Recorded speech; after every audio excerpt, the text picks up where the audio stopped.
What is going on, you guys? Welcome back to the channel. Today we got a different car on the driveway. I mentioned in the previous video that we have a buddy that's going to be bringing his car over to do some VTEC conversion stuff. You guys might have, no, actually we've never shown the EK on, well, actually maybe once or twice.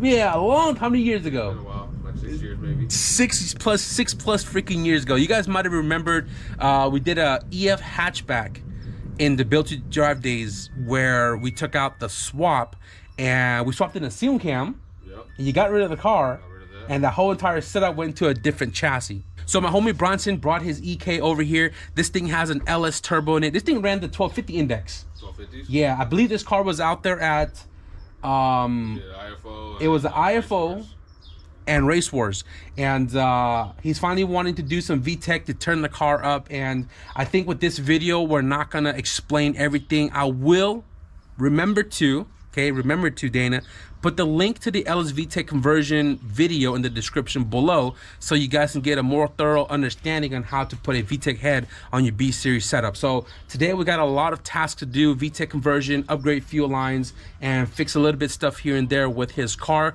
because we're hoping that the car will be done today so he can take it back home. A lot to do, a little bit of time. We're gonna get right to work. Let's get to it.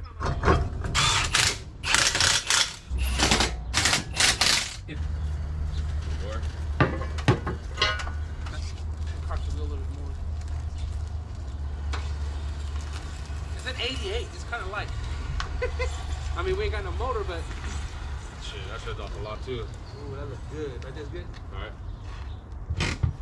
Hey, Emilio, bro. I'm sad that you guys are giving away your Purple Rain. At least a soul will live in this car here on the channel. Dang. Oh, it's got a silver hood. Yeah. The whole time? No, I swapped it out. Oh, you swapped it out.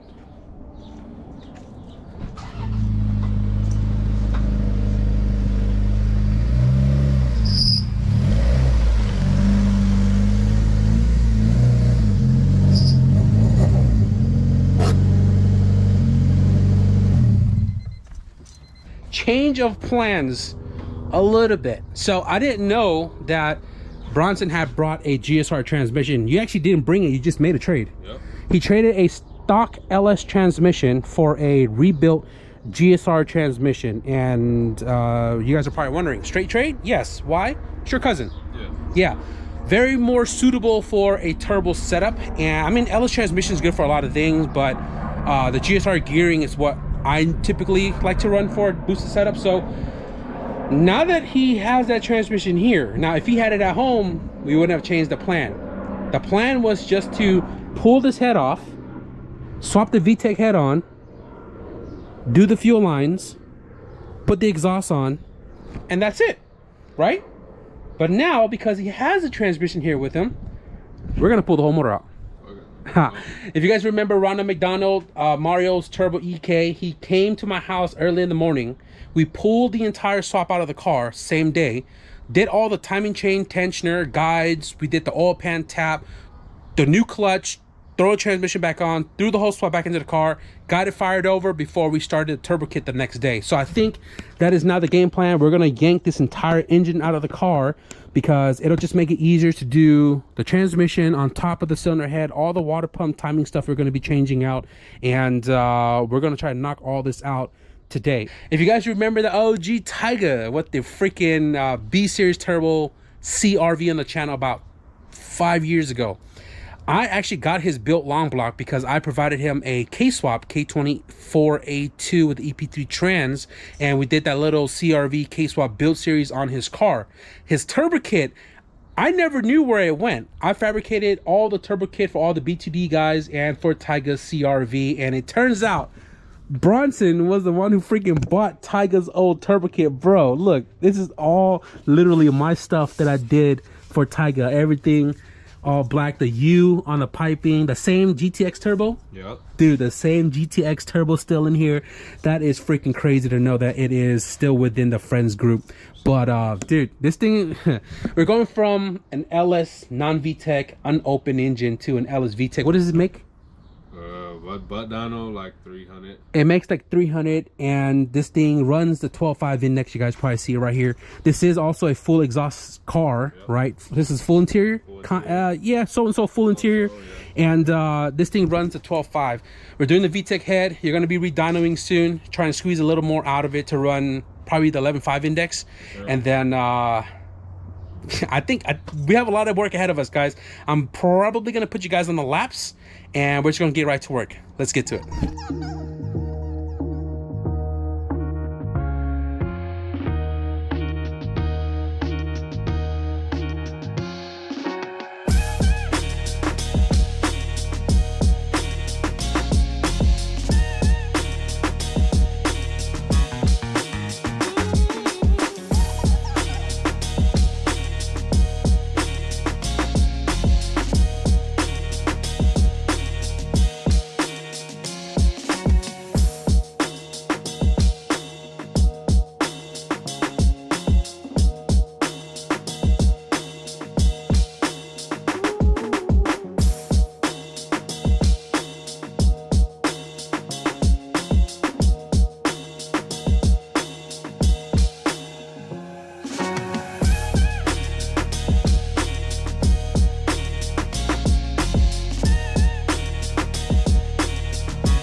All right, guys, quick little update.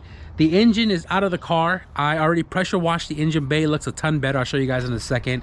We've been tearing apart the LS long block, and at the very beginning of the time lapse, you guys should have seen we did a compression test. It's plus or minus 4 or 5 psi between 170 to 175. So the engine is actually pretty god dang healthy. We took off the cylinder head, and the cylinder head itself looks pretty dang clean. It does seem to have an OEM head gasket, which doesn't look bad at all. I mean, it does have its little wear and tear, right? But it wasn't losing coolant, it wasn't smoking, nothing whatsoever. And this thing is all taken apart right now. We're just cleaning things around and getting it all prepped up to do the VTEC conversion. I still have to go through the cylinder head itself to assemble it because it was all taken apart. But you guys probably noticed why the water pump and the timing belt side is all taken apart. This thing is an LS non-VTEC. It has the LS belt and LS water pump.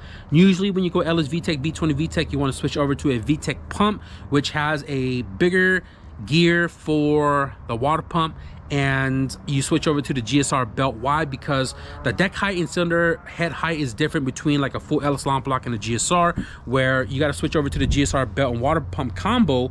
One, because the pump has a bigger gear, which will spin the water slower and create less bubble in the system. So if you guys look, compared to the LS one, very tiny, spins faster, will create bubbles.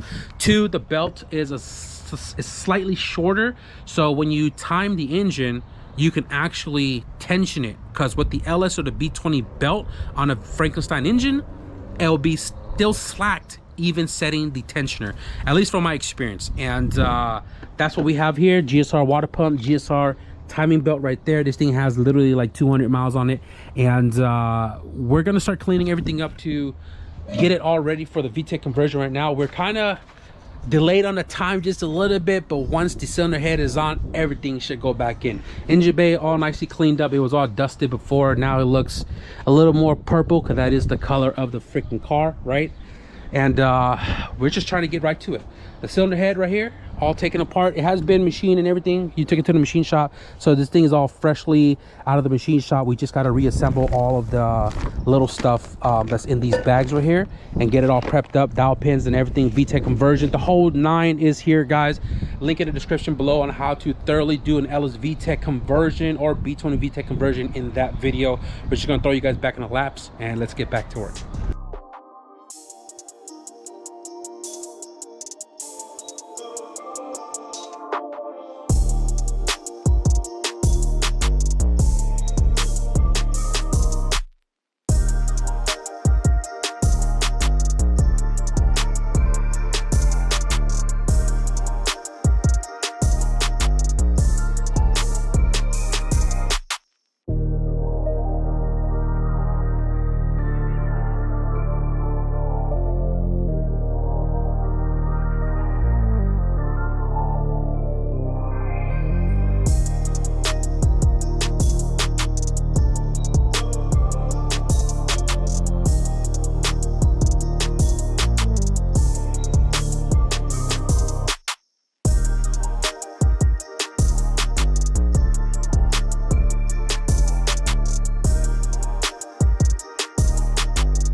We're just barely doing the fuel system stuff. Good.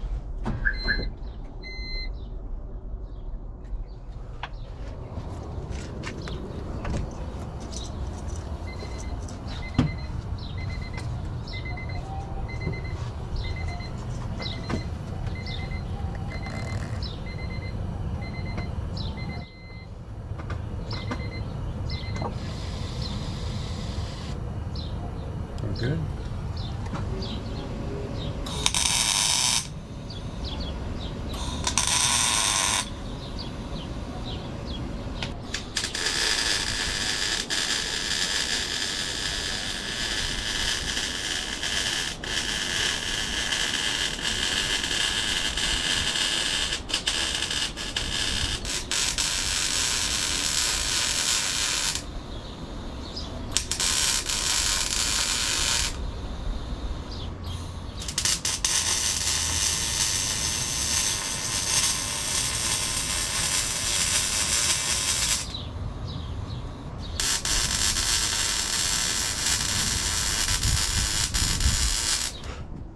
Guys, it is 9:36 in the morning and we literally plowed through the entire night. That is literally about 20 hours straight. And I've been up now for a little over 24 hours. You've been up for 3 days, 2 days. Yeah, something crazy. He works night shift, so that's why he's like up at this time usually. But we plowed through the night, and man, we ran through a lot of difficulties, things that we never even thought about giving us an issue. The biggest one, Bronson, this guy right here. The biggest problem right here. So this thing was wedged between the subframe, right? This is the breather line for whatever sensor in the back of the tank up to the front, like evap system.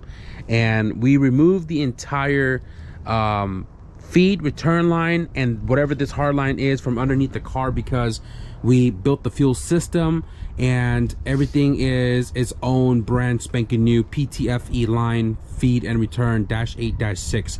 And we spent probably over an hour trying to squeeze this freaking tubing out of the subframe.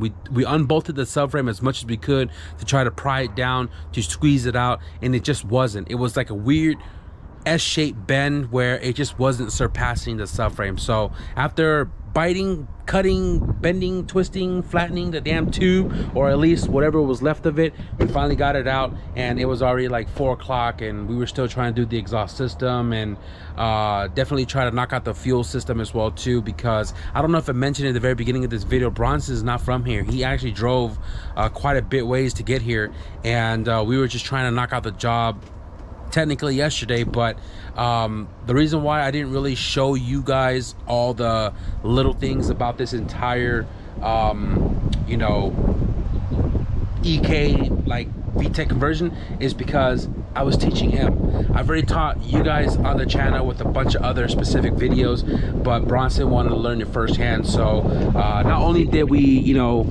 added in an extra task of swapping out the transmission, during the entire process we were teaching him how to like assemble the LS-VTEC, learning valve lash and things like that, you know. And that actually took more of the time. But honestly, I felt like we did a lot more work when I wasn't picking up the camera. But there was just a few things we kept running into here, there, and here, and we just made do with everything. And obviously, you know, we're not going to be able to have everything on deck when this is like, you know, his first LSV build. So, you know, the throttle cable bracket, that didn't work out. We had issues with him buying this manifold and realizing that this had popped out of the manifold, so we had to fix that. Obviously, pulling the motor out of the car wasn't part of the task until he was like, well, I got a transmission in the trunk. I'm like, shh, let's do that too, right? I prefer the GSR transmission over the LS any day. So just a few miscellaneous odds and ends that kind of set us back just a smidge. I mean, a whole next day smidge, but at the end of the day, man, we got it done. VTEC conversion, fully refreshed head installed, ARP, the whole 9, everything's torqued. We did the new fuel system -8 and -6 return. Shout out to Brian from FuelIt for supplying everything here. This is actually one of his promo, well, not promo, this is actually one of his prototype fuel rail that he's been working on for quite a while. This is actually my first time seeing it. Fuel pressure regulator integrated into the fuel rail right there. Check that out. So shout out to Brian, B&R Fittings. This is the guy I get most of my fuel, you know, supply from. And not only we did that, we also upgraded the exhaust system. And what he had in the car before was a 2.5 setup, which is actually the same exhaust system on Project Blueberry back in the days. And we took this off to do a full 3-inch mandrel bent exhaust system with a vibrant muffler. I think I showed you guys the back half of the video of us welding and modifying and getting this thing all fitted up. Look at that, still freaking smoking. But new exhaust system, full mandrel bend, and with the LS-VTEC, he wants to turn it up, make some more power to get out of the 1250 index. So we're done nearly entirely, other than bleeding the coolant. But I want to make sure the car turns on first before we even add coolant, just in case anything, we're not wasting coolant. So this is actually going to be the first startup after this entire shebang has been done. So you ready for this? Shout out you, man. Hey, You're a real one. hey, I ain't been up this late to early morning in a long time, man. And we beasted through it. The whole night I yawned once. Yeah. And that was like around 5 o'clock or something like that. So it's crazy that my mindset, you know, like it shifted for some reason. I guess I stay up late editing all night long. I'm used to sleeping at, not this time, it's like almost, you know, whatever time I showed you guys, but I normally sleep at like 4 to 5 o'clock in the morning anyways. But anyways, battery's going on, man. Battery's going on. Now mind you guys, when we were doing the fuel system, we did check it and we primed the system. There's no leaks whatsoever. We don't know if the injector's going to leak because we didn't fire it over. But we made sure that the fuel pressure was at 43. It's kind of hard to see because it literally goes to 40 to 50. So I kind of like found that middle sweet spot. But this is going to be the first startup with everything entirely done to this car.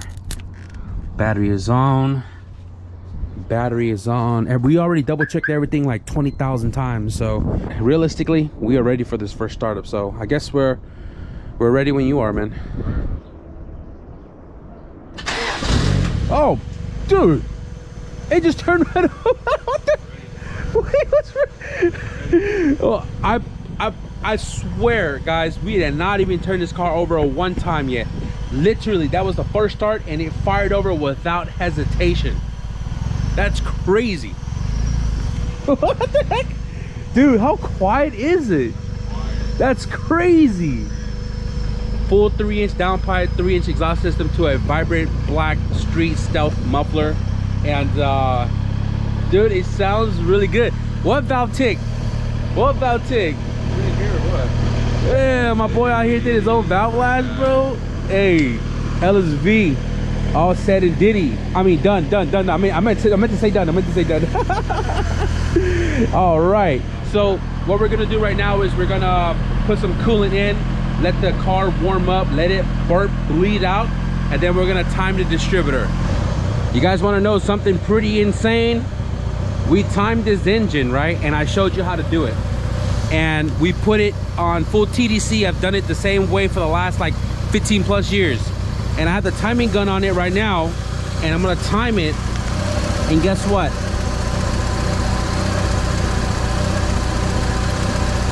Exactly 16 degrees.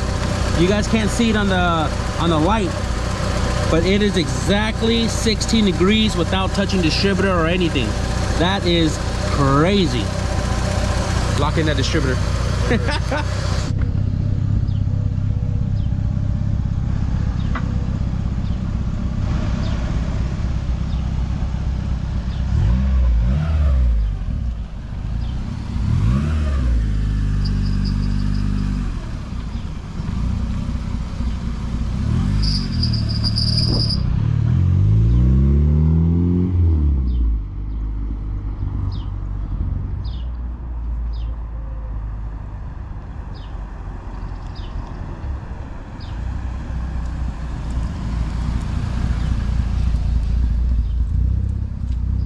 Guys, I am dead ass tired. Like, I literally fell asleep on that chair over there. So funny thing about this car is that it's the same bottom end, never had an issue before. Engine before was super duper healthy, non-VTEC, and man, we had this car turned on and bled the coolant like over an hour ago, and the car is still on, just idling on its own, and the goddamn freaking heater and stuff had not gotten hot at all, which is crazy. You know, but the car ain't even overheating either. The fan is working like it's supposed to, and it's just weird because it's super duper cold. That makes no freaking sense, but it sounds good, and the car ran and drive. He drove around the block. It actually sounds good on the back end too. Like I stood there, you guys probably heard it as well too. But this thing is almost ready to get back to the dyno. There's only a few more odds and ends that he needs to do. He upgraded throttle body to a 70 mil. So the coupler, he already has it on order. This one's too small. It needs a 2.5 to a 3 inch. We didn't get to doing the fuel pump relay, which is pretty simple to do with 4 wires. I ran him through it. They have a little diagram as well from Deechworks. He's gonna do the relay for the fuel pump, and other than that, just an oil change. He already got new spark plugs, throw a catch can on, and this thing is gonna get ready for the dyno here soon. And this car is also gonna go to Sonoma in June for Race Wars, and I am as well too, with a bunch of homies, so we're all looking forward to it. Hopefully this car cracks out of the 1250 index into the 11.5 and get a little competitive, because you've been competing in the 1250. It's time to move out of that thing, man. It's time to move out of that thing. So level up. It's time to level up. That's what it is. But I'm sorry that we just kind of plowed through this, guys. Realistically, I was just trying to get it done. He has AAA on the way right now, because like I said, he lives pretty far. He drove his truck. AAA got to take this one, and you know, he's gonna button up the rest of it, and hopefully we'll see him at the dyno and at the track. But I hope you guys enjoyed this one a little bit. I'm super duper tired. He's on like freaking 3-day no sleep, and we're just trying to get some rest. So I hope you guys enjoyed this one. A little bit of non-VTEC going VTEC turbo B series EK, you know. Purple Rain, Emilio, man, what is he doing? The car is so beautiful. But anyways, we're gonna wrap it up right here. I hope you guys enjoyed this one. If you guys did, be sure to leave a thumbs up. And if you guys want to stick around for more progress update on the 88 sedan, I gotta move down the driveway right now. Be sure to hit the subscribe button. But with that being said, thank you guys for watching. I'll see you guys in the next video. Peace.